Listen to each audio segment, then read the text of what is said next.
There are a couple of things to avoid when you're creating your budget. First, probably one of the most important is don't count on windfalls.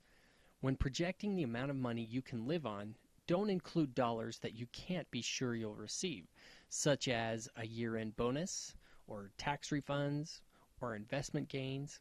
Beware of spending creep. As your annual income climbs from raises, promotions, and smart investing, don't start spending for luxuries until you're sure that you're staying ahead of inflation. It's better to use those income increases as an excuse to save more. Over time, your income should rise as your career progresses and you manage to save money for investing. But also, over time, inflation will raise the cost of living. A mere 3% annual rise in price will double the cost of everything within 24 years. At that time, you will need twice as much money as you do today to live on.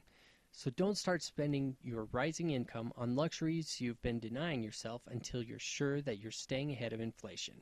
We need to make realistic goals that we can keep. Don't set a goal for $0 for your entertainment budget category if you know that you won't be able to keep that.